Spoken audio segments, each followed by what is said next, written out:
Hello. Okay, so today we're going to be talking about Chapter 15, which is all about product use testing.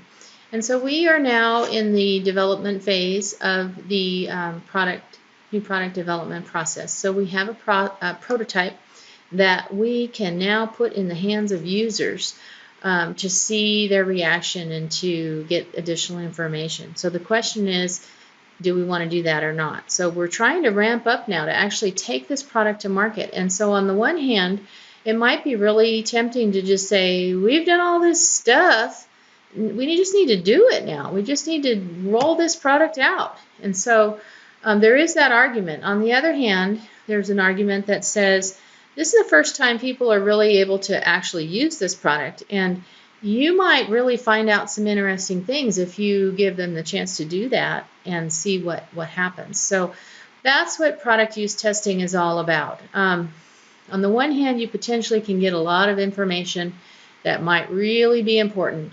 On the other hand, it's expensive, it takes more time, and it also, think about this, gives your competitors an opening in the door to see what you're up to and to potentially jump into that market space ahead of you. So that can be really risky. So if you decide to do product use testing, you're looking for consumer reactions. What do they think about your product? What additional information can you get from them that might help you do some last minute tweaking? Also, how are you doing with your product functionality? So are you potentially going to find that something about your product isn't working right?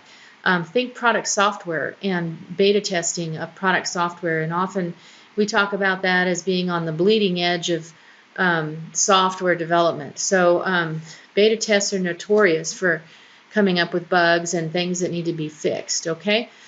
So you get that information from a product use test. Finally, if you can watch consumers using a product and fiddling with it, you may be able to take some of their fiddling and roll that into a better design for your product possible.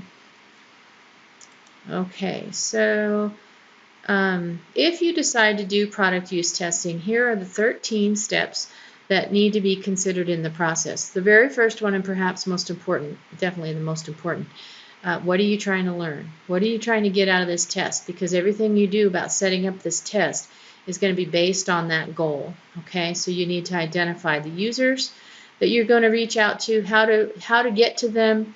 Are you going to tell them who you are or keep that a secret?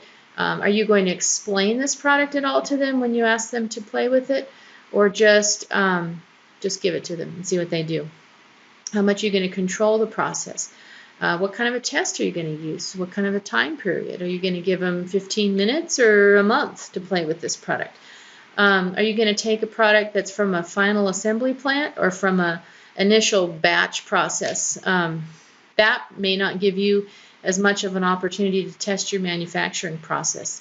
On the other hand, waiting until you can spit a product out of a final assembly of a fully operational plant might be hugely expensive, might not be feasible. So you got to weigh that. What form of the product are you going to give them to test?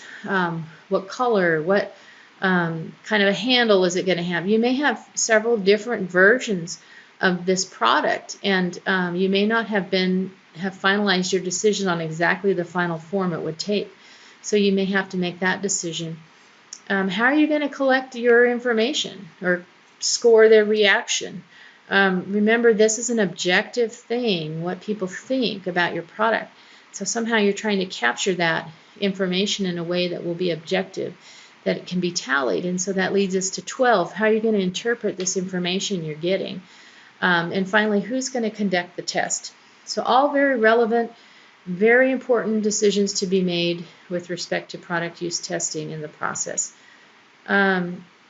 Few special things to keep in mind. The data that you get from your product use testing may not be what you expect. And so you may find yourself in a position where you have to decide, do we stop now and backtrack, change our design based on this testing, or do we say, that's too minor for us to mess with, we're going to go ahead. So you may have to make that decision.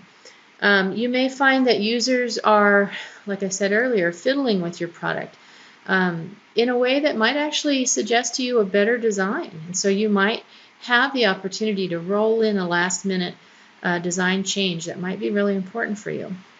And finally, if you can't do testing, product use testing, try to keep your process flexible enough so that if you go ahead and release the product and you find that this design is not quite right, that you could tweak it easily. Try to build that flexibility into your process.